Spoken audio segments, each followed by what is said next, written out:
habis itu dilanjut sampai rakaatane fi jawfil lail. Malam melak jak medem, rejekan medem.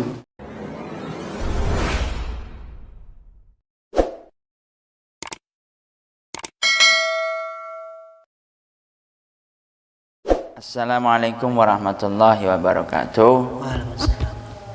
Masih stay tune di channel YouTube Ar-Rufa Official. Kali ini kita akan mengobrol santai dengan salah satu alumni yang mana beliau ini aslinya datangnya dari daerah jauh, Lumajang.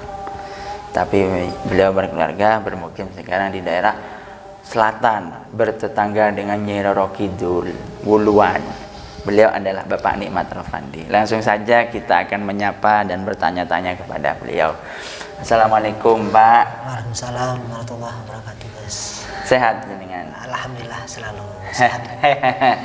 Begini, Pak, kami akan bertanya-tanya, salah satunya yaitu terkait perjalanannya Pak Nikmat awal mula kok bisa sampai ke Al-Qadiri. Ini peristiwanya itu bagaimana dan mana sehingga bisa menjadi santrinya guru kita Kiai Haji Hamzah Miza Kisah. Itu kejadiannya di mana dan bagaimana, Pak?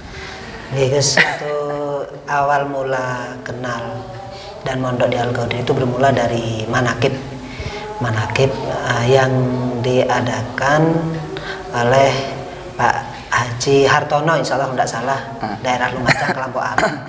Bermula dari ini, ibu saya kan dagang bunga di pasar, di pasar Lumajang. Dari sana ada banyak kenal. Setelah kenal, diajak untuk ikut manakib. Ikut manakib. Insya Allah itu saya masih SD, perkiraan tahun 89-an. 89. Itu awal mula ibu dan keluarga saya yang lain itu ikut manakib. Nah, dari sanalah kemudian diajak manakib rutin, di dalamnya Haji Hartono, insya Allah kalau tidak salah, di Kelompok Arum Lumajang. Dari sana kemudian setelah diajak manakib rutinan di sana, kemudian diajak manakib rutinan Jumat Manis. Nah, diajak rutinan dari sanalah kemudian keluarga kami itu mengenal Al-Qadiri dan mengenal Kiai Muzaki. Tapi waktu itu jenengan masih belum mondok ya, Pak? Belum mondok. Waktu itu Al-Qadiri masih Pondok Putri itu apa? Masih ini. Kalau tidak salah, saya datang pertama itu masih gedek. Gedek. Subhanallah. Jadi sangat jauh sekali dengan sekarang ya. Sekarang luar biasa, kaget ya. Iya. Perkembangannya luar biasa. Terus? Nah, setelah itu orang tua saya semakin intens, semakin istiqomah manakiban setiap Jumat Manis itu. Terus rutinan di Lumajang juga ada rutinan di rumah sudah waktu itu, Gus. Yang awal mulanya jarang ibadah ya, alhamdulillah lah, kenal dengan kiai, kenal dengan manakib, akhirnya ya semakin istiqomah, ibadahnya juga istiqomah, manakib juga istiqomah. Kemudian ibu saya itu punya keinginan mantar anakku iso mondok nih Al-Qadiri. Itu ya berawal dari itu sudah akhirnya. Karena dari keinginan orang tua. Keinginan kuatnya orang tua. Luar biasa. Tapi jenengan sempat nolak enggak pertama? Waktu itu saya membayangkan jadi orang pondok itu seperti apa. Enggak kenal santri, enggak kenal pondok, enggak kenal kiai, enggak pernah ngapa-ngapain. Tahu-tahu suruh mondok. Ya, terus seringnya diajak itu, Gus. Akhirnya mulai kok kayaknya seneng gitu mondok. Suasananya beda. Jadi adzan kok wudu bareng-bareng, berangkat masjid bareng-bareng. Terus yang menarik waktu itu bahasa Arab. Waktu itu kan sepertinya di pondok lagi ini bahasa Arabnya sedang gencar-gencarnya. Dari sana juga ada ketertarikan. Terus mondok neng Al-Qadiri neng Kiai Muzaki, neng kono enak gitu, seneng. Jadi dari sana awal mulanya, sehingga setelah lulus SMA baru saya mondok tahun 96. 96. Sampai 2004 saya menikah.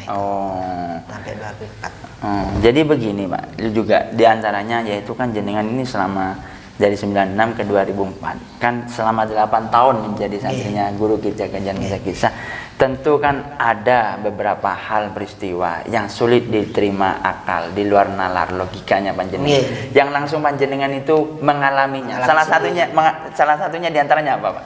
Salah satunya ketika awal menikah, Gus. 1 bulan pertama itu kan istri saya sakit. Awalnya sih saya tidak tahu kalau ya sakit karena berhalangan ya dianggap seperti biasanya itu sudah berhalangan, tapi waktunya selesai kok tidak selesai, dikiranya istihadah sudah kok sampai melebihi batas sampai 1 bulan tidak ada perubahan. Akhirnya periksa ke bidan juga, kata bidan tidak ada masalah, coba coba ke spesialis. Sudah waktu itu ya pengantin baru kan bingung Gus. Nyala-nyala. Apa itu? Kok Terus. itu terjadi sampai 7 bulan Gus. Sakitnya itu. Hanya ke dokter spesialis kandungan di Rumah Sakit Subandi. Juga tanya dokter, setelah hasil lab semuanya diperiksa, tidak ada masalah. Normal. Nah, dari sana kemudian, loh kenapa itu? Akhirnya karena bingung waktu itu, hanya saya ke dalam ke kiai, nah, cuma tidak langsung karena waktu itu duhur jamaah, sholat duhur di tengah-tengah wiritan itu kiai nunjuk ke saya, padahal saya kan belum matur waktu itu, baru nyampe, cong denak, sakit binen bener sakit biasa, kaget saya, wah kok kiai tahu gitu. Madam. Ngala aki Yasin Fadilah dueun. Sabek neng ruang tamu. Mare duhur, mare jamaah ke dalam cong. Gitu saya, Guys. Loh, kaget saya waktu itu. Padahal saya kan belum matur kalau apa yang mau diatur kan belum. Mengenai sakitnya istrinya. Sakitnya itu sudah. Jadi sudah ibaratnya sudah baru sak turun minar. Saya itu kaget. Bos kan belum matur. Kayak kok tahu gitu. Saya kan tidak ada yang tahu kan waktu itu, hanya saya dan istri kan, di rumah juga sama. Tidak ada teman tahu juga tidak ada. Jadi waktu itu saya ke pondok memang niat ingin matur ke kiai tentang sakitnya istri saya itu. Tapi pas jamaah itu akhirnya kayak sakit binen sakit biasa. Dimarahin ke dalam. Sudah akhirnya saya ke dalam selesai. Nah setelah di dalam ketemu salaman sama kiai. Kiai langsung tahu, ayah re becah Yasin Fadilah beun ben binena. Siang ben malam paling banyak 2 kali. Paling sekuni siang sekalian, malam sekalian. Insya Allah paling sehat, selamat gitu ya. Sudah, hanya itu sudah saya waktu itu. Terus ya sudah pulang itu saya ketemu Mbah Mukram Gus. Mbah Mukram. Oh iya. Kan ada santri sepuh itu. Ya Umal. Nggih. Ya Mbah Mukram. Terus terus ketemu Mbah Mukram itu sakit napa? Rayatin. Mbah. Niki lho Mbah. Halangan boten mantun-mantun Mbah. Oh. Nggih. Terus dikasih bacaan saya sama sama Mbak Mukram waktu itu sepulang dari Yai. Besok paginya ya air yang didoakan Kiai itu sudah. Besok paginya langsung mampet Gus. Langsung mampet, langsung sembuh. Nggak langsung sembuh. Subhanallah. Waktu itu. Oh jadi cerita yang mengenai istrinya jenengan yang halangan sampai ibaratnya kata dokter tidak ada sakitnya. Tidak ada kelainan. Dicek semua hasil labnya juga normal. Terus lagi diantaranya ada lagi Pak? Ada. Jadi setelah kejadian itu kan masih masa-masa awal nikah. Iya. Lah ini kemudian kejadian selanjutnya itu kelahiran anak saya. Ahmi itu. Itu kan di kandungan kan hampir 1 tahun itu Mas. 1 tahun di kandungan. Hampir menyamai Imam Syafi'i berarti. Imam Syafi'i 4 tahun. 1 tahun itu Mas. Terus kan ke dokter ke bidan periksa. Anda pernah ke dokter kalau anak saya pertama itu. Hanya ke bidan, dari bidan, ini sudah melebihi Mbak, sudah melebihi bulannya. Ini kalau terlambat bisa-bisa kering. Ketubannya bisa beracun, berbahaya. Saya sarankan segera ke dokter untuk operasi. Saya kok mikir operasi ini tidak punya uang gitu. Mikir anak santri mikir uang gitu, urusan begitu itu. Dan akhirnya, wah gimana? Ya ke kiai lagi ya. Yang punyanya hanya kiai ya ke kiai ya. Duwene guru lah. Guru ya ke guru sudah. Udah. Lalu ke kiai. Berapa cong? Waktu itu kiai kalau manggil saya Rahmat Gus. panggil Iman itu akhir-akhir ini. Panggil Iman. Biasa panggil, ya Rahmat Dena. Apa Cang gitu. Matur istri saya Kiai sudah waktunya melahirkan. Oh iya, ya makmum ke Nyainah. Waktu itu ning halwa, Gus. Makmum ke Nyainah. Nyainah mau melahirkan, makmum ke Nyainah. Oh, Nyai Elmi. Nyai Elmi. Oh, ya. Insyaallah anan ben senen rasa rebuh kemis. Rebuh tak nyaman rebuh. Oh kemis weh, kemis nyaman. Dia mater paling lancar, kemis gitu ya. Ya sudah. Setelah itu ya seperti biasanya itu sudah kalau Kiai didoakan saya pulang. Nyampaikan ke istri saya, insyaallah hari Kamis. Oh ya wis Mas, Kamis gitu. Udah ditunggu sampai Kamis, enggak keluar Gus. Belum lahir juga. So angel gitu. Akhirnya saya ke Kiai lagi. Nyai lahir lah Jong. Itu. Jumat deh Jong. Itu Kiai. Sudah Jumat istri saya sudah masuk ke ke bidan sudah. Waktu itu sudah terasa. Dari pagi itu malam Gus, dari malam sampai pagi juga tidak ada perkembangan masih. Sampai siang. Kok tidak lahir-lahir gimana deh? Sampai kira sembarang sudah.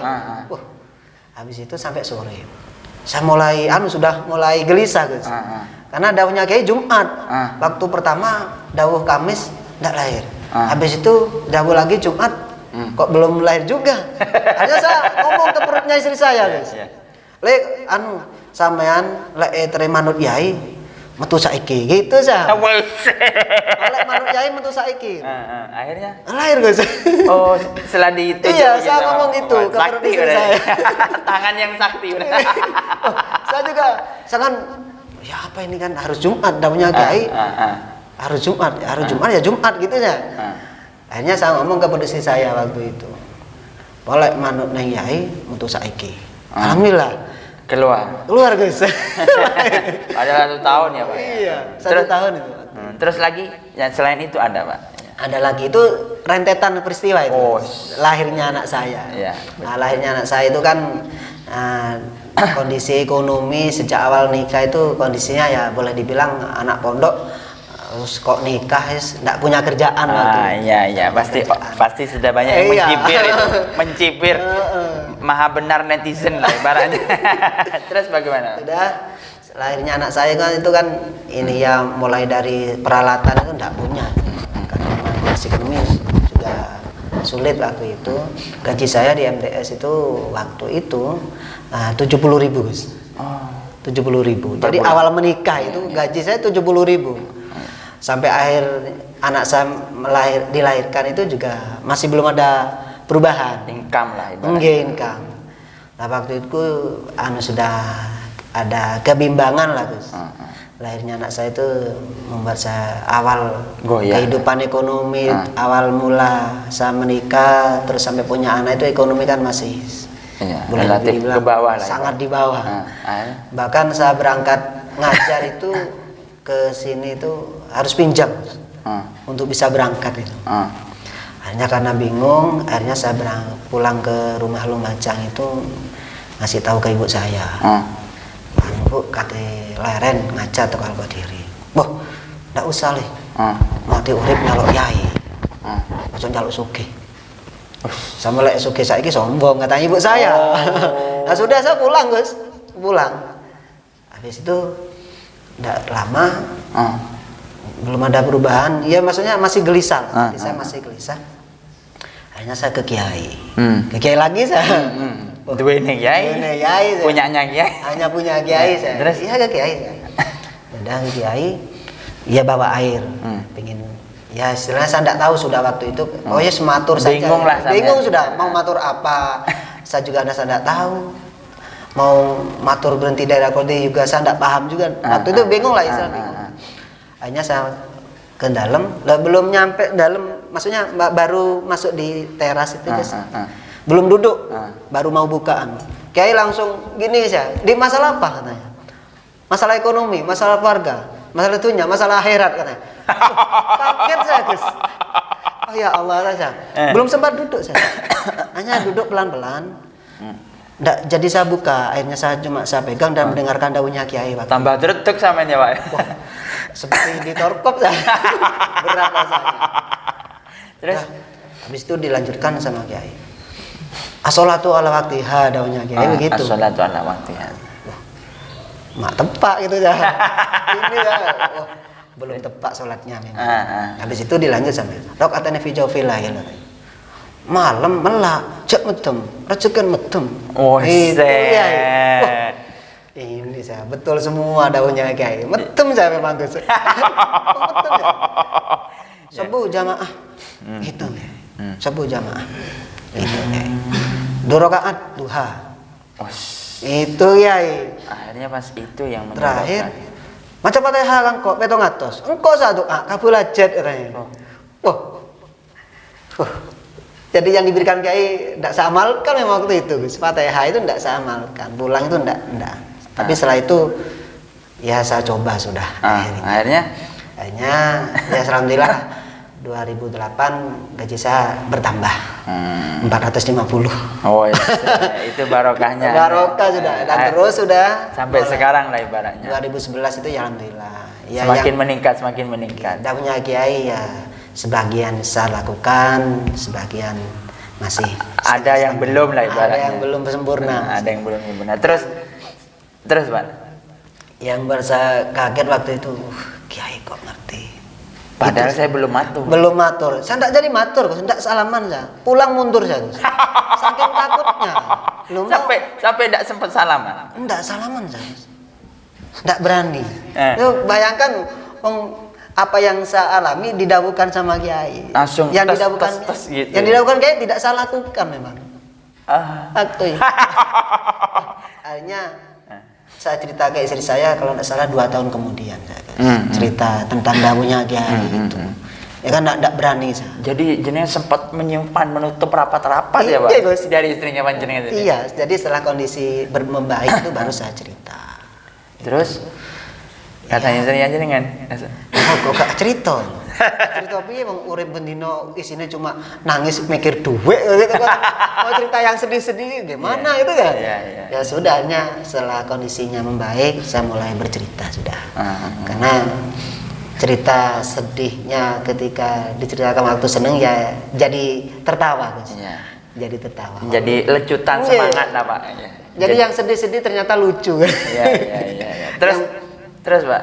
Yang buat saya betul-betul itu as-sholatu ala waktiha rakaat fi jawfil lail. Salat subuh jamaah sama Tuhan. Terus jangan lupa Fatihah 700. Engkau saya doa kabulajat. Gitu yang sulit itu sampai itu sekarang. Mungkin kalau yang lainnya mungkin bisa Pak, tapi kalau Fatihah itu sulit rasanya. Bukan sesuatu yang mudah. Bagi santri seperti saya Gus ya. Apalagi sekelas saya juga. Yang hidupnya kalau ada manakib di sini manakib tengah malam itu kan ada suara ya Rahman Rohimin itu bincang-bincang mati-matian ini. Kalau gitu biasanya kalau di pondok dulu. Kalau dengar ya Rohimin bukan manakiban ini. Langsung cek mati. Tidur itu. Terasa kalau sudah pulang. Kalau sudah apalagi jenengan sudah saldo 3 lah ibaratnya. Saldo 3 sekarang ini. Terus salah satu pesan dan dawuhnya Kiai Muzaki yang Pak nikmat sekarang sampai sekarang ingat diantaranya apa Pak? Ya kalau dawuhnya Kiai yang sampai terngiang-ngiang. Yes, mengabdi itu sudah mengabdi ke Al-Qadiri itu. Jadi kekuatan saya untuk terus bisa mengabdi ke Al-Qadiri ya karena dawuhnya Kiai itu ya untuk tetap mengabdi di Al-Qadiri. Juga pesannya orang tua saya. Karena orang tua saya itu sangat bersyukur dengan adanya saya di sini. Orang tua saya bilang, iki dungane ibu lemulemian. Aku pingin sampean iki ke atuh ke Al-Qadiri untuk jodoh, ya ke atuh ke Al-Qadiri. Cinta mati berarti ya. Cinta mati ibunya jenengan ke Al-Qadiri. Saya tidak bisa mengkhianati dawuhnya pesannya orang tua saya dan apa istilahnya alumni kalau bisa bisa mengabdi ya mengabdi. Ya, itu sudah dari sana. Terus bisanya ya hanya itu sudah saya. Jadi alumni untuk membalas budi jasa Kiai saya sebagai alumni ya hanya mengabdi itu sudah tidak ada Iya. lagi. Apalagi Pak yang akan diberikan kan? Iya, yang diberikan Kiai itu kan surga. Gus. Iya, surga. Tidak semua yang saya lakukan itu bisa mengarah menuju surga. Iya. Yang diberikan Kiai itu sudah saya rasa tidak ada Tandingannya. balas budinya. Ya, sudah. balas budi. Ya hanya mengabdi, itu pun belum cukup saya rasa. Terus ini lagi Pak, yang terakhir ya, pesan-pesan Pak Nikmat, pesan-pesan Pak Nikmat, kesan dan pesan Pak Nikmat terhadap para imam manaqib, jamaah manaqib, lebih-lebih terutama kepada santri Al-Qadiri dan alumni Al-Qadiri. Harapan Pak Nikmat ke depan bagaimana? Harapan saya untuk teman-teman alumni jamaah manaqib maupun imam manaqib, ya monggo dibesarkan Al-Qadiri apapun caranya, terutama alumni jamaah manaqib dan imam manaqib, ya pondokkan anaknya di Al-Qadiri. Karena besarnya Al-Qadiri ya melalui alumni jamaah manaqib dan imam manaqib dengan memondokkan anak di Al-Qadiri. Itu pesan saya, terutama teman-teman alumni lah, untuk tetap menyambung ke Al-Qadiri dan mendukung sepenuhnya lah agar pendidikan di Al-Qadiri itu lebih maju lagi. Itu harapan saya dan pesan-pesan saya kepada rekan-rekan alumni jamaah manaqib, imam manaqib dan para santri semua. Dan jangan lupa lah ke Al-Qadiri, jangan lupa ke Al-Qadiri apapun caranya untuk mengingatnya, entah dengan manaqib, entah dengan sowan datang ke Al-Qadiri daunnya Kiai, paling tidak lah dalam 40 hari itu ngeces datang ke Al-Qadiri. Harapan saya Ngeces hati. Ojo ngenteni rusak. Antene didelok TV-ne ngenteni rusak baru didelok antene. Jangan seperti saya, kalau kesulitan baru iya. Rotok beling berarti. Rotok beling santrinya. Seperti itu. Dan teman-teman semua yang menyaksikan video ini jangan lupa dukung Arufah Official dengan like, komen, share dan subscribe. Pemaparan beliau itu yang singkat, padat, luar biasa, mengartikan bahwa guru dan orang tua itu selaras dawuhnya, tidak bisa dipungkiri, tidak bisa dikhianati. Jadi kesuksesan Anda itu terletak pada kedua orang tua, guru Anda, dan juga mertua serta istri Anda yang mendukung Anda. Kiranya itu saja yang bisa saya sampaikan, kurang lebihnya saya mohon maaf. Wassalamualaikum warahmatullahi wabarakatuh.